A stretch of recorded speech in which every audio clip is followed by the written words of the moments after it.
Ahora vamos a recibir también a David Abello. David Abello, analista político, también nos acompaña. David, buenas noches, bienvenido. Hola Carlos, muchas gracias por la invitación. Muchísimas gracias por estar esta noche con nosotros. Bien, contigo quiero darle el otro giro que también tiene mucho que ver con la coyuntura. El gobierno de José Gerí. Ayer, el fin de semana, ha dado entrevistas, en fin, o sea, tiene muchísimo más contacto con los medios de comunicación, algo que no se veía en el gobierno de Dina Boluarte. En fin, tiene acercamiento. A nosotros vino acá a Trujillo, nos concedió una entrevista, en fin. Sin embargo, ya pasó, como le llamamos la luna de miel, ya pasó este show mediático, pero ahora se espera las acciones. ¿Le va a seguir funcionando todo este trabajo que ha empezado el señor Gerí en estas semanas? Yo creo que Perú tiene la suerte de que se vienen las elecciones y mientras más se estresa el periodo de elección o más se acerca el día de las elecciones, pues Gerí va a ir pasando cada vez más seguido a un segundo plano, ¿no? Ya se va a hablar más de las actividades de campaña de los dos, tres primeros lugares de la campaña presidencial. Entonces, Gerí lo que tiene que hacer es, lo que está haciendo ahora, digamos, ¿no? Poner temas en agenda para que esos temas en agenda puedan ser la conversación y él pueda ir saliendo airoso de este año. Porque se sabe muy bien que ya en el siguiente año, pasado fiestas, pasado la resaca de fin de año, pasado la primera semana de enero, ya no se va a hablar de él. Entonces, este periodo que tiene va a tener que seguir imponiendo la agenda. Sí, bueno, el juego de el tema de seguridad, visitar las cárceles, etcétera, etcétera, etcétera, le va a funcionar, sí. Y yo creo que le va a funcionar porque tiene un salvavidas que son las elecciones, ¿no?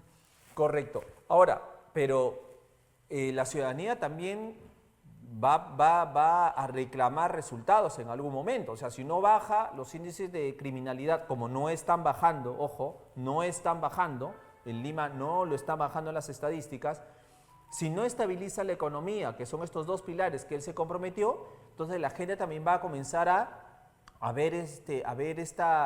sentirse decepcionada y frustrada una vez más. Sí, pero mirando al futuro, ¿m?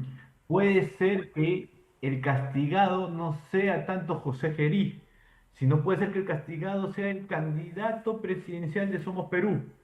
¿M? Ajá. O sea, la factura, si bien es cierto, el que pone la cara es José Gerí, pero verdaderamente esa factura se la va a llevar o se la va a terminar llevando el gobierno, perdón, el candidato presidencial. Por lo tanto, lo que yo creo es que, como te he mencionado, muy probablemente a partir de enero, febrero, estaremos viendo que la agenda mediática sea de las actividades de campaña de los candidatos presidenciales. El tema de gobierno se va a ver siempre y cuando el candidato de Somos Perú, que lo sabemos que es Joe Forsyth, termine siendo uno de los que va primero.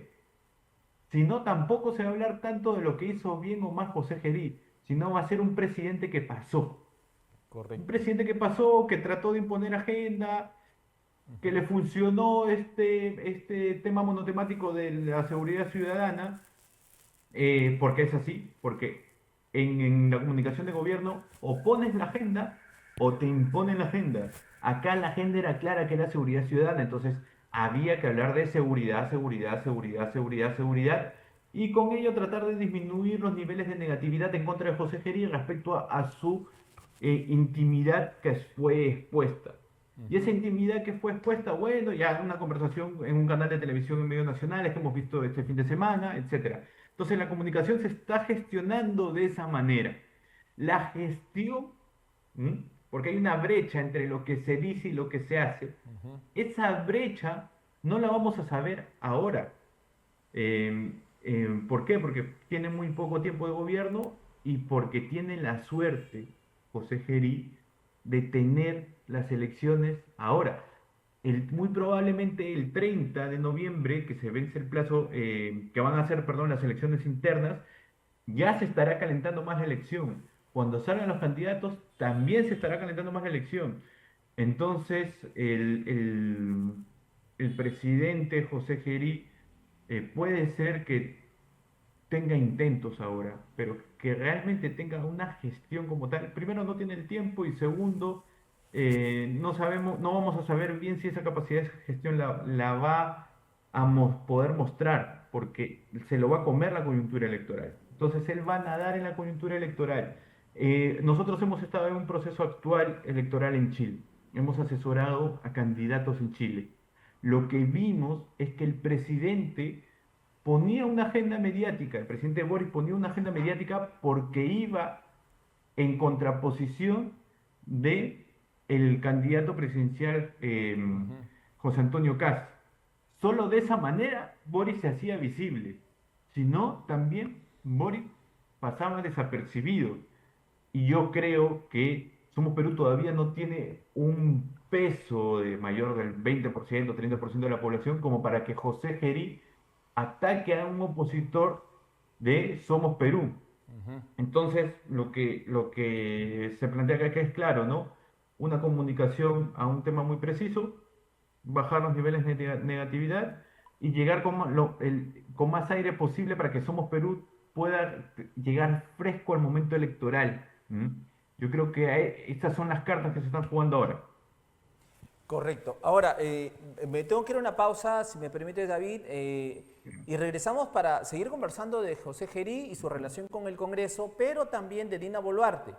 Yo reitero, lo que ha hecho Dina Boluarte es sinceramente increíble e indignante. Y la pinta de cuerpo entero, tal como es ella, tal como es ella, pues indiferente total. Vamos a una pausa, regresamos. Amigos televidentes, continuamos con ustedes. Conversamos con David Abello, analista político, en torno, pues, estamos conversando en torno a la gestión de José Gerí.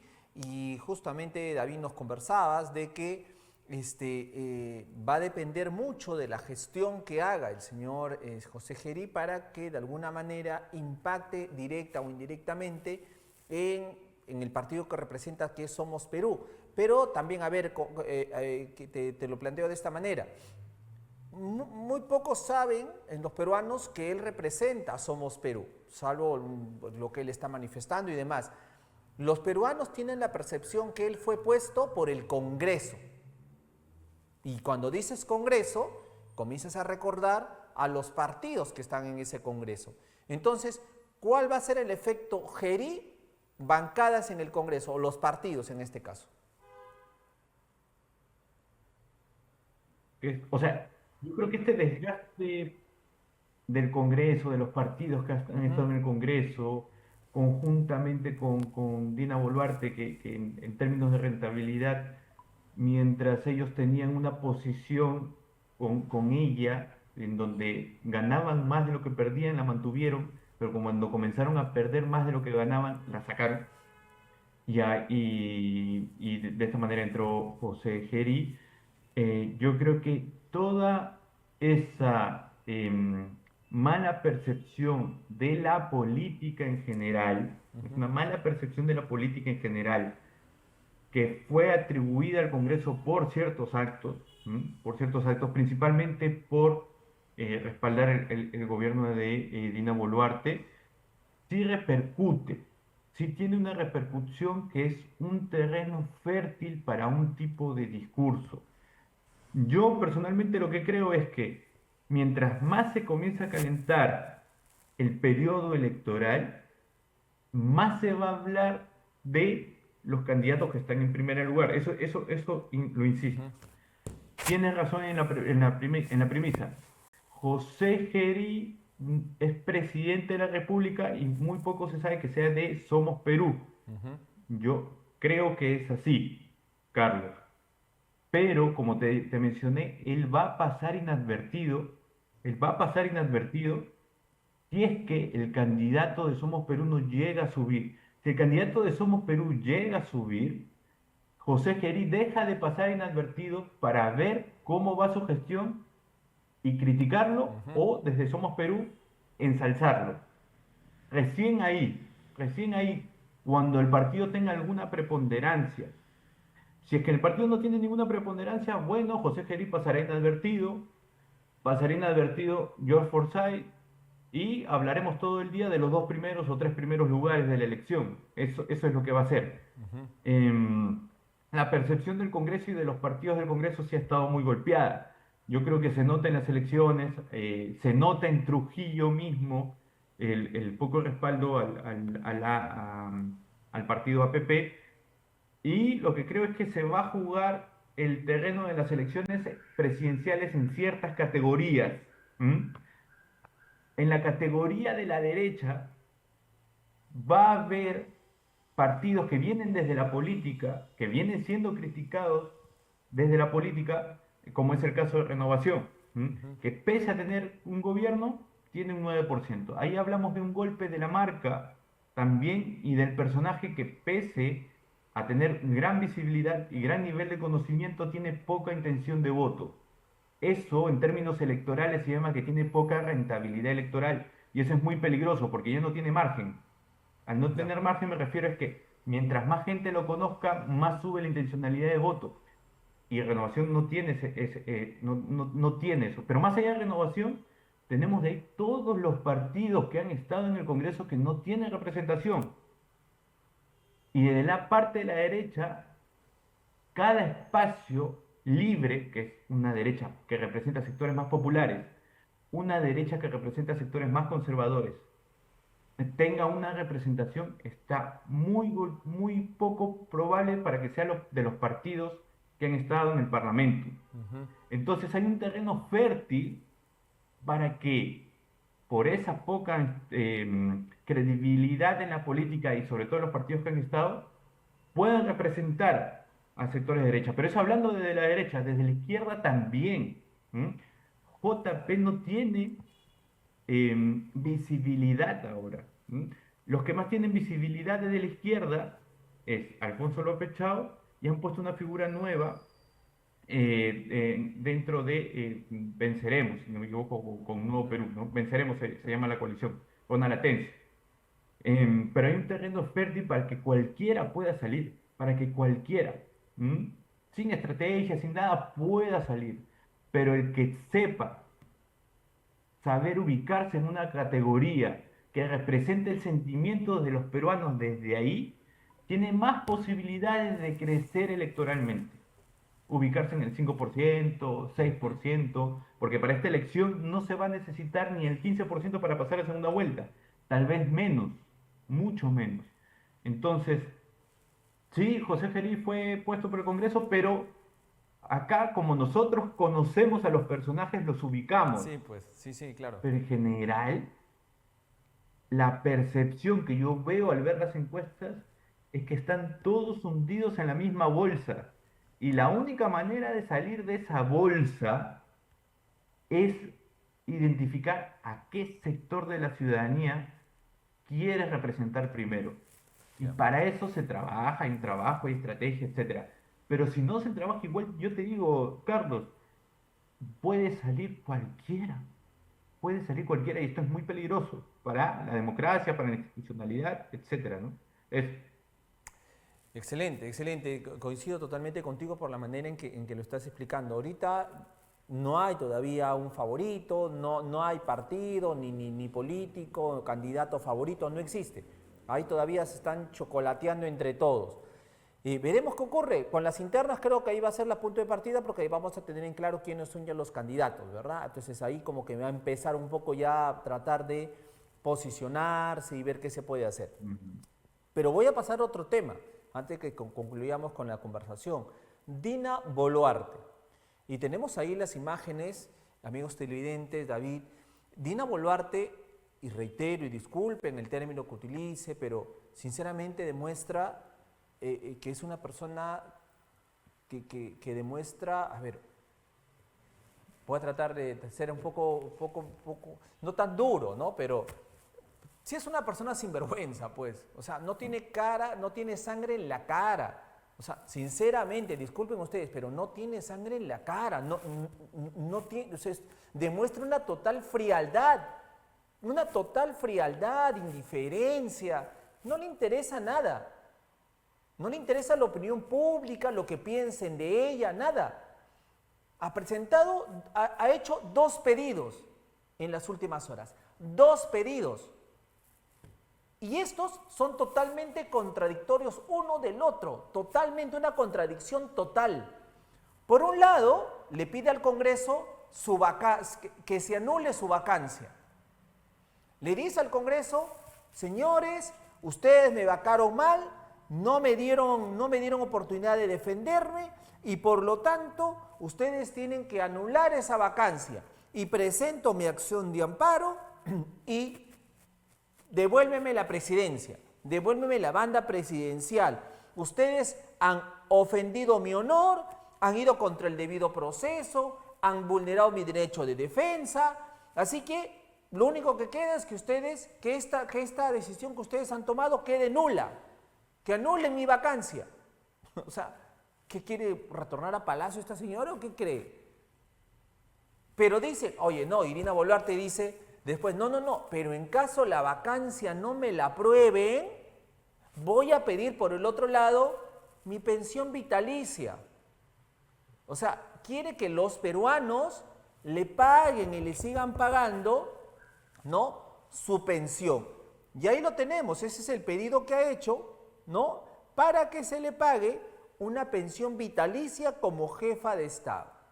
Imagínense. O sea, no contenta con esto, no contenta que ha sido la presidenta más impopular, no contenta que la vacaron, no contenta que le hizo daño al país, no contenta con los procesos judiciales que tiene en ciernes, no contenta con los despropósitos que hizo cuando fue presidenta, los roles, las cirugías, las muertes en las protestas, en fin, o sea, todo lo que ha hecho y que finalmente nos ha perjudicado como país y como peruanos, ¿no? El haberse aumentado el sueldo, ¿no? El haberse aumentado el sueldo, señores. O sea, no contenta con eso, ella pretende ganar entre 26.000 a 35.000 soles. Y quiere además otras joyerías. Quiere gasolina, quiere un personal que le contrate el Estado, un personal para que la tenga a su lado y que ella escoja. O sea, una señora que sinceramente, reitero, no tiene sangre en la cara. Y es lo que ella ha solicitado, ¿no?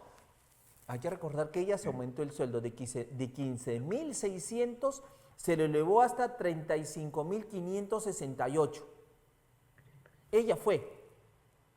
Ella, no le interesa nada. Y ahora en base a ese sueldo quiere su pensión. David, bueno, Mira, Carlos, todo lo que tú dime. me dices, mientras lo vas describiendo, hay algo que lamentablemente se ha vuelto una etiqueta para poder sustentar esto, que es la institucionalidad me lo permite y por la institucionalidad lo hago. O sea, si la institucionalidad me permite subirme el sueldo, lo voy a hacer, y si la institucionalidad me permite cobrar, lo voy a cobrar, ¿no? Pero yo creo que esa institucionalidad que viene a ser muchas veces un escudo por el Congreso, por muchos sectores políticos que tienen estos gestos, estos símbolos que muchas veces son resaltados por la prensa, es verdad, pero no son conscientes, primero, de la coyuntura, primero, segundo, del nivel y de la posición de dónde se encuentra el político que hace eso. ¿Mm? Ella tenía un comportamiento similar, ¿no? O sea, esto no extraña, ¿no? Porque ella ha venido poniendo excusas a ciertos errores que tenía, una versión sobre Rolex que fue contradictoria con otra que tuvo, y así ya iba defendiéndose y victimizándose, ¿no? Y ahora sigue actuando de la misma manera, escudándose en la institucionalidad. Pero yo voy a ir un paso más allá, Carlos, permíteme, para no hablar de Boluarte necesariamente, porque esto va más allá de Boluarte, esto está más allá de ella. Esto habla de cómo nosotros como peruanos también hemos escogido a ciertas autoridades que al final son representación de nosotros. Esto nos duele, nos duele. Yo creo que al final lo que vemos en Boluarte, en Castillo, en ciertos congresistas, que le cortó la uña, que tantas cosas vemos, Carlos, en el Congreso, que son personas que llegan al poder sin saber a quién representan uno. O sea, hacen campaña, no saben cómo salieron electos, entonces no saben a quién representan y pasan a cobrar un sueldo pequeño a cobrar un gran sueldo. O de repente tienen mucha plata, quieren ser congresistas por sus propios egos y finalmente salen electos congresistas y tampoco saben a quién representan. Tenemos de los dos casos en el Congreso.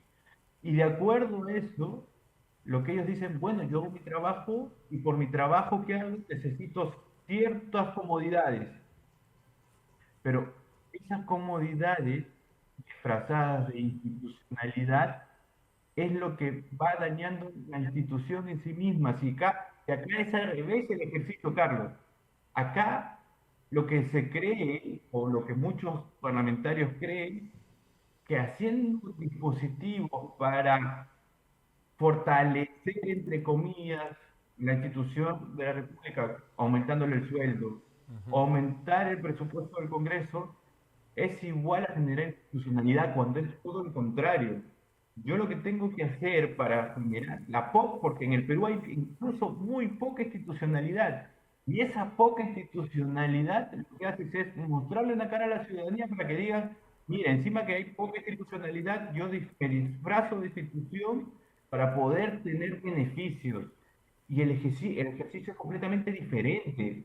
El ejercicio es, ¿qué puedo soltar para poder y dar muestras cada vez mayores de poder ir reforzando las instituciones del Estado? Son instituciones republicanas que ya cada vez están más en decadencia porque la democracia ya tiene que ir reformando los liderazgos para poder sostener esto que personalmente yo creo que es la democracia. Pero las instituciones republicanas como el Congreso o la institución presidencial tienen que no reformar, tienen que modernizar. Y para modernizarse tienen que oler, tienen que tener cierto criterio de lo que la población está pidiendo, del sentimiento de la población, y a partir de ahí poder conectar. Pero si no, yo digo, bueno, las instituciones y las normas dicen que yo tengo que cobrar, por lo tanto voy a cobrar. ¿Mm? Entonces, bueno, eso refuerza las instituciones, mentira. Eso las acaban aún más. Y vamos a llegar al punto en seguir avanzando en esto que probablemente salga alguien que diga voy a tirar fuego por todos lados y sea muy peligroso, o llenemos de un populismo que al final se convierte en autoritarismo. ¿Por qué? Porque la democracia peruana lamentablemente tiene un terreno fértil, primero para que asuma cualquiera, segundo para que al día Efectivamente. siguiente se cambie el presidente, o tercero para que alguien con muy poquito como Gerí, con muy poquito como Gerí, en un par de semanas, con solamente un par de salidas a prensa y enfocarse en el tema de seguridad y el tema de show, pueda tener más del 50% de aprobación que hemos visto, con muy poquito. Imagínate, alguien que pueda tener una capacidad mayor, pero con un autoritarismo escondido. Perfecto. Entonces, la clase política casi inexistente en el Perú, porque hay un estudio en donde podemos decir que más o menos del año 90 hasta ahora, el estudio del IFE detectaba que más del, no me equivoco, 80% de los candidatos solamente postulaba una vez. Y del 20%, muchos que salían electos ya no volvían a postular. Entonces, la clase política era en todos esos años muy poquita, el 10%, muy pequeña, muy pequeña. Entonces, casi inexistente en Perú. Entonces, no se trata de poner leyes para aumentar las ventajas del parlamentario, del presidente. Se trata de dar muestras que conecten emocionalmente con la población. Y eso se trata de optimizar y modernizar las instituciones. Claro, que cada vez está desangrándose. indudablemente. En Chile, por ejemplo, últimamente lo que veíamos es que post-concertación y post-gobierno de Piñera hay cada vez menos atención en los hospitales, el tema de educación está Sí. desviándose, la corrupción está Sí, incrementando, David, el tema de te entiendo, seguridad, te bueno, como todos entiendo. los países es normal Lo único que nos, también. sí. Entonces, es un Lo único que cáncer que nos va queda, comiéndose las instituciones y va cada vez debilitándolas más. En el Perú ya están rotas. efectivamente, Eso es lo que no se no da más. entiende. Y estas Ahora, muestras son parte de eso. correcto. Lo único que nos queda, David, es simplemente que el ciudadano entienda también y asuma su responsabilidad de elegir bien. David, te agradezco muchísimo. Te No, a ti, agradezco Carlos. muchísimo por estar Como esta siempre. noche con nosotros y qué duda más adelante, obviamente, vamos a volver a conversar. Un abrazo a la distancia, David. Un abrazo para Trujillo. Hasta Muchísimas gracias. Trujillo, Carlos. Gracias. Muchas gracias. David Abello estuvo con nosotros, analista político, dándole una mirada, obviamente, a la coyuntura que vivimos.